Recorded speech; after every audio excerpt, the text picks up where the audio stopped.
Ézéchiel, chapitre 41. Il me conduisit dans le temple. Il mesura les poteaux. Il y avait 6 coudées de largeur d'un côté et 6 coudées de largeur de l'autre, largeur de la tente. La largeur de la porte était de 10 coudées. Il y avait 5 coudées d'un côté de la porte et 5 coudées de l'autre.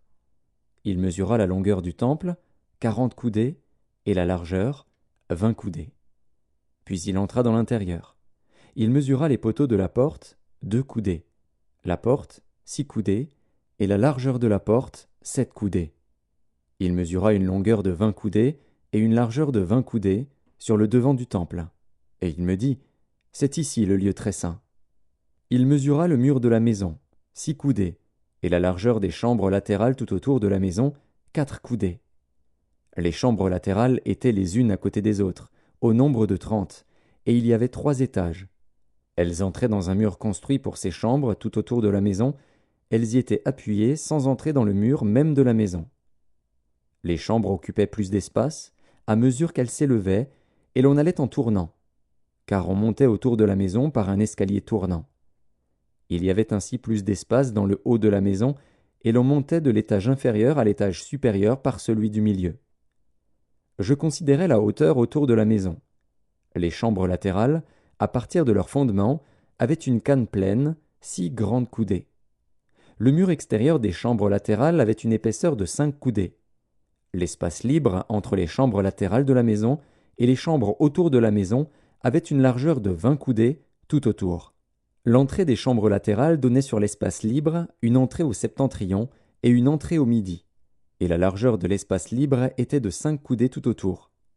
Le bâtiment qui était devant la place vide, du côté de l'Occident, avait une largeur de 70 coudées, un mur de 5 coudées d'épaisseur tout autour et une longueur de 90 coudées.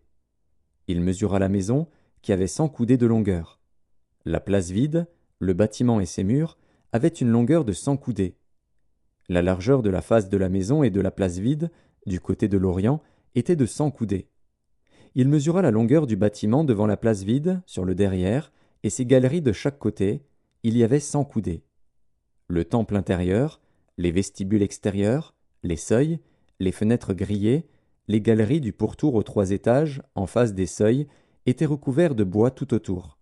Depuis le sol jusqu'aux fenêtres fermées, jusqu'au-dessus de la porte, le dedans de la maison, le dehors, toute la muraille du pourtour, à l'intérieur et à l'extérieur, tout était d'après la mesure et orné de chérubins et de palmes. Il y avait une palme entre 2 chérubins. Chaque chérubin avait 2 visages, une face d'homme tournée d'un côté vers la palme, et une face de lion tournée de l'autre côté vers l'autre palme. Il en était ainsi tout autour de la maison. Depuis le sol jusqu'au-dessus de la porte, il y avait des chérubins et des palmes, et aussi sur la muraille du temple. Les poteaux du temple étaient carrés, et la face du sanctuaire avait le même aspect. L'autel était de bois, haut de 3 coudées, et long de 2 coudées. Ses angles, ses pieds et ses côtés étaient de bois. L'homme me dit, c'est ici la table qui est devant l'Éternel. Le temple et le sanctuaire avaient 2 portes. Il y avait aux portes 2 battants qui tous 2 tournaient sur les portes, 2 battants pour une porte et 2 pour l'autre. Des chérubins et des palmes étaient sculptés sur les portes du temple comme sur les murs. Un entablement en bois était sur le front du vestibule en dehors. Il y avait des fenêtres fermées, et il y avait des palmes de part et d'autre, ainsi qu'aux côtés du vestibule, aux chambres latérales de la maison et aux entablements.